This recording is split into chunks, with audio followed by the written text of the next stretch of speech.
Hello नमस्कार दोस्तों, स्वागत है आप सभी लोगों का एक बार फिर से इस YouTube चैनल के अंदर। गाइज, आज की इस वीडियो से मैं आप लोगों को बताने वाला हूँ कि कैसे आप लोग जो स्लैश लॉगिन का जो एंड पॉइंट है या फिर स्लैश रजिस्टर का जो एंड पॉइंट होता है वेबसाइट के ऊपर, आपकी वेबसाइट के ऊपर जो आपने बनाया होगा, उसका एक्सेस रोक सकते हो तब तक के लिए जब यूजर पहले से लॉग्ड इन है। जैसे अगर मैं आप लोगों को बाई फॉर एग्जांपल एक चीज दिखाता हूँ कि जैसे ये pixels.com का वेबसाइट है मेरे पास, तो यहाँ पे भी मैं लॉगिन नहीं हुआ। आप देख सकते हैं यहाँ पे ज्वाइन का ऑप्शन है, ठीक है। तो मैं यहाँ पे pixels.com/login जो है वो एंटर करता हूँ, तो देख सकते हैं यहाँ पे एक लॉगिन का फॉर्म खुला है। बिल्कुल बेसिक बात है, इतना तो होता ही है हर वेबसाइट पे। अब जैसे ही मैं यहाँ पे लॉगिन करता हूँ, ठीक है, पासवर्ड सेव है मेरा, तो साइन इन मैं कर लेता हूँ यहाँ पे। तो अभी जैसे ही साइन इन मैंने किया, तो यहाँ पे देख सकते हैं आप लोग कि मेरा जो प्रोफाइल है वो खुल के आ गया है ना। मैं वापस pixels.com पे जाता हूँ, है ना। अब यहाँ पे स्लैश लॉगिन का जो एंड पॉइंट है, अब मैं हिट करता हूँ, देखता हूँ कि क्या वापस से वो लॉगिन फॉर्म आ रहा है या फिर कुछ और ऑप्शन आता है। ठीक है, तो जैसे ही मैंने स्लैश लॉगिन का एंड पॉइंट हिट किया, तो देख सकते हैं आप लोग कि मेरा जो यूजर का प्रोफाइल है वो यहाँ पे खुल के आया है। वेबसाइट पे जो यूजर का प्रोफाइल है वो खुल के आया है। अब साथ के साथ मैं आपको ये दिखाने वाला हूँ कि जो मैंने जो एक वेबसाइट बनाया था, ये मैंने वेबसाइट बनाया था कुछ दिन पहले, तो इस पे क्या प्रॉब्लम है कि मैं जब लॉगिन कर लेता हूँ, ठीक है, लॉगिन एक बार करता हूँ मैं, तो let's see the problem is, I guess network slow है। तो ओके सो गाइस, यहाँ पे मेरा लॉगिन जो है वो हो चुका है। देख सकते हैं यहाँ पे लॉगिन मैंने कर लिया है। अब जैसे ही ये लॉगिन हो रहा है, तो ये जो है लोकल स्टोरेज में कुछ डाटा सेव कर रहा है। ऑथेंटिकेशन डेटा जो है वो आप लोग को पता होगा, अगर आप लोग लोग मर्ज स्टैक में कभी कोडिंग किए होंगे, आपको पता होगा एक चीज कि लोकल स्टोरेज में ऑथेंटिकेशन डेटा को सेव किया जाता है ताकि यूजर लॉग्ड इन है या नहीं है ये पता चलता रहे, ठीक है। तो ये तो हो गया एक बात कि मैं लॉगिन हो गया। अब यहाँ पे जैसे मैं लॉगिन हो गया, तो टेक्निकली यहाँ पे क्या होना चाहिए, जब मैं स्लैश लॉगिन के एंड पॉइंट को हिट करूँ तो लॉगिन फॉर्म नहीं खुलना चाहिए, बट इस वेबसाइट के ऊपर, पर्टिकुलर इस वेबसाइट के ऊपर मैंने कुछ ऐसा किया है नहीं। तो ये लॉगिन होने के बावजूद फिर से मुझे लॉगिन फॉर्म दिखा रहा है। तो इसी चीज को आज हम लोग, आज की इस वीडियो में हम लोग देखेंगे कि कैसे इस चीज को फिक्स किया जा सकता है। तो गाइज, चल बढ़ते हैं वीडियो की तरफ, आगे बढ़ते हैं, देखते हैं कैसे करते हैं। लेकिन आगे बढ़ने से पहले अगर आप लोगों ने अभी तक मेरे चैनल को सब्सक्राइब नहीं किया है तो चैनल को सब्सक्राइब कर ले। वीडियो पूरा देखने के बाद वीडियो अच्छा लगे तो ही वीडियो को लाइक करना, और कमेंट में बताते जाना कि आप लोगों ने सीखा या नहीं सीखा और मुझे क्या इंप्रूवमेंट अपने अंदर करनी चाहिए अगले वीडियोस के लिए, ठीक है। तो यहाँ पे आते हैं अपने विजुअल स्टूडियो कोड के अंदर, और यहाँ पे दिखाता हूँ मैं। तो सबसे पहले आप लोगों को बेसिक चीजें जो मैंने किया हुआ है, ताकि जो कि मुझे लोकल स्टोरेज में डेटा सेट करने में मदद कर रहा है हर बार, तो वो सब मैं आपको दिखाता हूँ। पहले तो मैं फोल्डर स्ट्रक्चर आप लोगों को बता दूं जरा सा। टर्मिनल बंद कर देते हैं। ये एक तो बैकएंड है, एक क्लाइंट है, दो फोल्डर है मेरे पास। बैकएंड के अंदर आपको पता है सर्वर का जितना भी काम होता है वो बैकएंड के अंदर होता है, और क्लाइंट का जो फ्रंट एंड का काम है वो होता है ना। पर्टिकुलर इस वीडियो के अंदर मुझे बैकएंड से आई डोंट थिंक कि मुझे कोई काम है, मैं नहीं बैकएंड का यूज करने वाला हूँ। हाँ, लेकिन अगर आप बैकएंड का यूज मैं तभी नहीं कर रहा हूँ क्योंकि मेरे जो वेबसाइट है उस पर पहले से ही लॉगिन जो भी है फीचर वो सब कुछ इम्प्लीमेंट हो चुका है। जैसे मैं लॉगिन करता हूँ तो मुझे लॉगिन हो जाता है, इसलिए मैं नहीं करूंगा बैकएंड के साथ कुछ। आप लोगों की वेबसाइट पे नहीं है तो आप लोगों को जो है करना ही पड़ेगा, वो आप लोगों को अपना देखना कैसे करना है, वो लॉगिन वॉगिन आप लोगों को आता होगा, है ना। ओके, सो यहाँ पे स्लैश जो क्लाइंट का फोल्डर है इसको मैं खोलता हूँ। क्लाइंट का फोल्डर खोलने के बाद तो सबसे पहले यहाँ पे मुझे कॉन्टेक्स्ट दिख रहा है ना। तो ये कॉन्टेक्स्ट मैं आपको एक बार खोल के दिखाता हूँ, ताकि अगर आप लोगों ने नहीं भी बनाया है कॉन्टेक्स्ट अभी तक, तो आप इस तरीके से देख के बना लो। ठीक है, तो आप देख सकते हैं कि ये एक ऑथ कॉन्टेक्स्ट मैंने बनाया है ना, जिसके अंदर में दो स्टेट, एक स्टेट है ऑथ ऑथ स्टेट है, जो कि इनिशियली जो है वो यूजर और टोकन ले रहा है, ठीक है। एक ऑब्जेक्ट है जिसमें यूजर जो है वो नल है और टोकन जो है वो एम्प्टी है इनिशियल स्टेट पे, ठीक है। और यहाँ पे एक सिंपल सा यूज इफेक्ट है जिसमें ये पता कर रहे हैं कि अगर लोकल स्टोरेज में डाटा पहले से सेट है तो इसको सेट कर दो।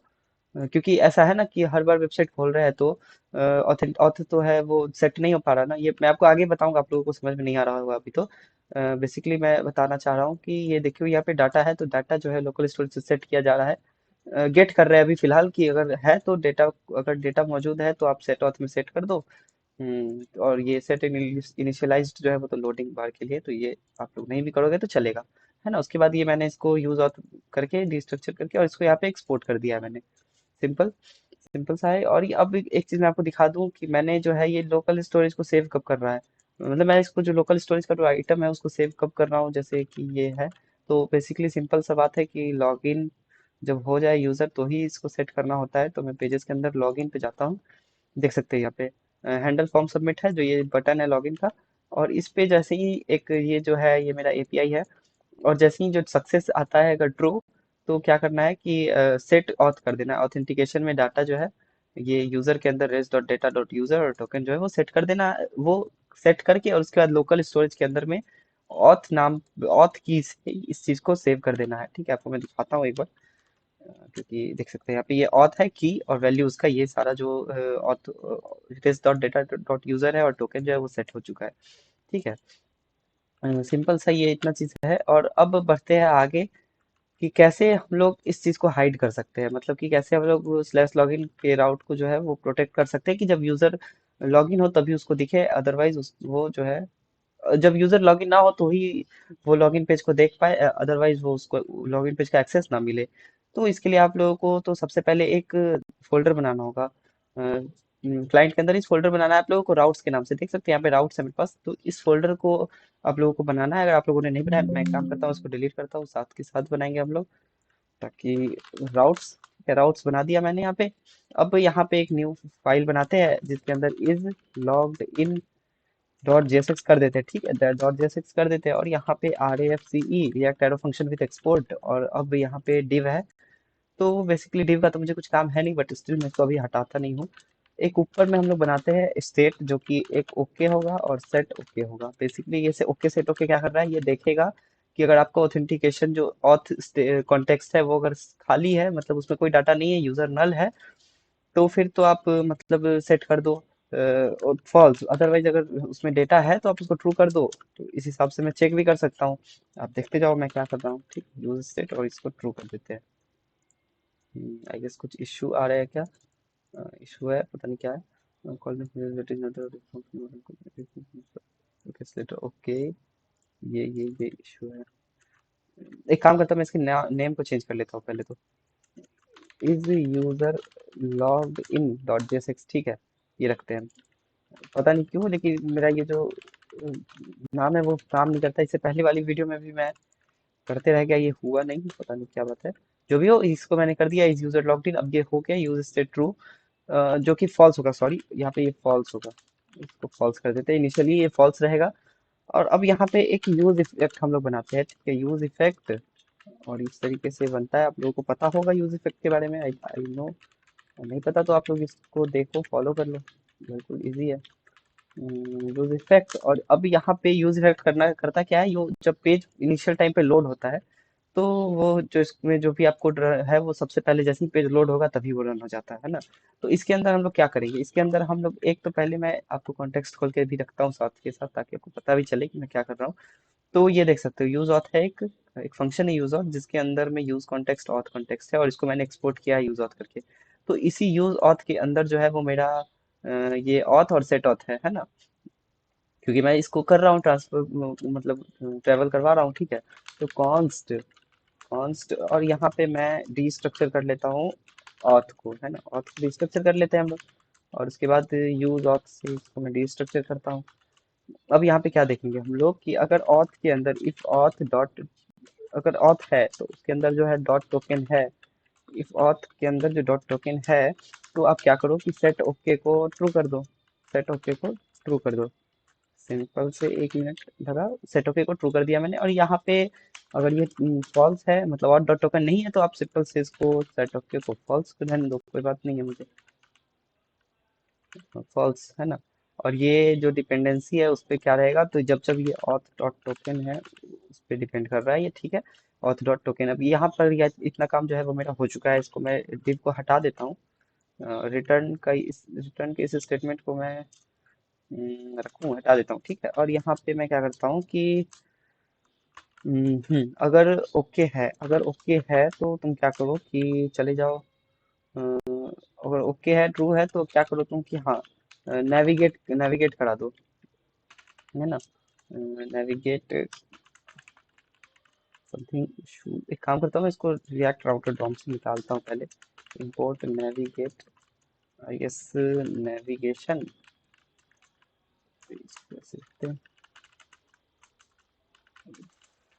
Dom, React DOM, React router DOM, import navigate, import navigate from React router DOM. ये बेसिकली कभी कभी मैनुअल करना पड़ जाता है, तो आप लोग भी कर लेना। इसका नाम है import नेविगेट। ठीक है, तो import navigate from React router DOM. और अब क्या करेंगे यहाँ पे हम लोग कि ऐसे एक नेविगेट और टू एक आता है इसमें टू का ऑप्शन, जिसमें आप एक मतलब जो भी एड्रेस है जहाँ पे आपको नेविगेट कराना है वो आप कर सकते हो, है ना। तो ये तो हो गया अगर ये है तो। ओके ट्रू है तो, अदरवाइज क्या करना है हमें कि इसको आउटलेट कर देना है। मतलब आउटलेट का मतलब मैं आपको बताता हूँ क्या होता है। फिलहाल जैसे मैं लिख रहा हूँ आप लोग वैसे ही लिख दो, कोई इशू नहीं है। Type parameter declaration can type, okay okay. Alright guys, तो मैंने यहाँ पे बहुत बहुत सारा प्रॉब्लम जो है वो कर दिया। सबसे पहले तो मुझे ये कर्ली ब्रेसेस को हटा देना है, कर्ली ब्रेसेस मुझे नहीं रखना है। आपको पता होगा क्यों नहीं रखना, ये मैं नहीं डिस्कस कर रहा हूँ यहाँ पे। और इसके बाद ये जो नेविगेट है उससे पहले एक ऐसा एरो देना है और इसको बंद भी करना है ना। कि ये एक तो ये हो गया, यहाँ पे एरर चला गया है, अब सही है ये ये। और अब इसके बाद क्या करना है, आप लोगों को चले जाना है app.jsx वाले फोल्डर के अंदर। और इसके अंदर जाने के बाद आप लोगों को चले जाना है यहाँ पे राउट्स के अंदर। राउट पाथ है ना, ये जो इस दोनों को मुझे प्रोटेक्ट, सॉरी सॉरी सॉरी, इस दोनों को प्रोटेक्ट करना है मुझे। तो मैं क्या करता हूँ यहाँ पे सिंपल से एक राउट बना के और यहाँ पे एक एलिमेंट डालते हैं। एलिमेंट का नाम क्या होगा कि is user logged in, is user logged in, है ना। फिर से मैंने गड़बड़ कर दिया इसको, sorry, is user logged in. Fun क्या हो रहा है, ये प्रॉब्लम आ रहा है मुझे। इज यूजर समथिंग, एक बार मैं देख लेता हूँ अच्छे से। ओके, इज यूजर, एक मैंने यहाँ पे कुछ प्रॉब्लम किया है शायद से। हाँ, देख सकते हैं कैपिटल मैंने कर दिया है इसको, तो मैं इसको सही कर लेता हूँ एक मिनट में। तो कॉपी इसको यहाँ पे पेस्ट कर देता हूँ। अगर इज यूजर लॉग्ड इन, और ऐसे करके बंद कर देते हैं इसको। और इसको खोलते हैं और बंद करते हैं, वो जो राउट हो जाता है इसके अंदर। तो अब इसके अंदर मुझे ये दोनों को डाल देना है ना।